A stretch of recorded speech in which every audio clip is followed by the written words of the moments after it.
નમસ્કાર દર્શક મિત્રો, ચરોતરનો અવાજના ડિજિટલ પ્લેટફોર્મ પર આપ સર્વનું સ્વાગત છે। ટૂંકી ગલી પાછળનો વિસ્તાર કે જે મહાત્મા ગાંધીથી નગરપાલિકા દવાખાના તરફનો સ્ટેશન તરફનો માર્ગ છે, ત્યાં વર્ષોથી આ લોકો વેપારીઓ પોતાના વેપાર ધંધા કરતા હોય છે।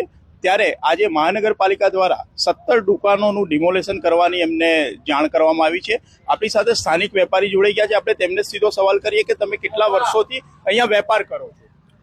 છેલ્લા 75 થી 90 વર્ષ સુધીથી અમે વેપાર કરીએ છીએ।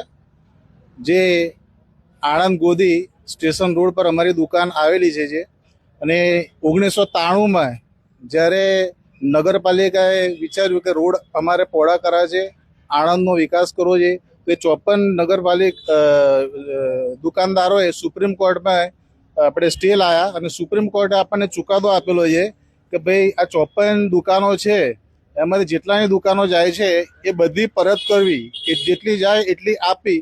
પણ 33 વર્ષથી નગરપાલિકાએ આ રોડ પરની દુકાનોનું કોઈ તોડવાનું કાર્ય કર્યું નથી।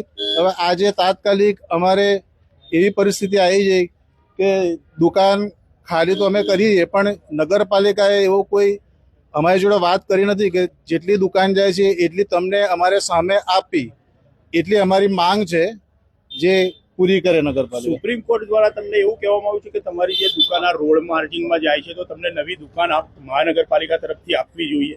હા, એ ઓર્ડર ક્યારે થયેલો છે? 1993માં એ ઓર્ડર થયેલો હતો કે ભાઈ જેટલી દુકાન જાય એટલી સામે નગરપાલિકાએ આપી, અને આ દુકાનો જે છે એ કોઈ દબાણમાં છે નહીં, કાયદેસર રીતે અમે બાંધેલી દુકાનો છે।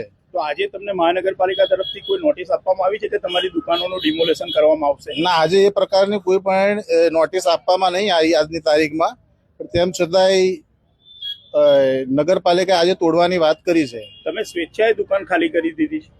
હા, અમે સ્વેચ્છાએ નથી કરી, પણ અમને જે સુપ્રીમ કોર્ટે ચુકાદો આપ્યો છે એ પ્રમાણે અમને દુકાન આપે તો અમે તોડવા માટે રાજી છે, વિકાસ માટે રાજી છે। તમારી દુકાન જો તોડી નાખવામાં આવશે આ 17 થી 18 દુકાનો, તો તમે પછી આગળ તમારો શું પ્લાન હશે? તમે ફરી સુપ્રીમ કોર્ટે તો તમને કહી દીધું છે કે દુકાન આપવી, પણ તેમ છતાંય જો તમને દુકાન નહીં ફાળવવામાં આવે તો તમે આગળ શું પગલાં લેશો? અમે જઈશું આગળ, હાઈકોર્ટમાં જઈશું, સુપ્રીમ કોર્ટમાં જઈશું, એવી અમારી તૈયારી છે।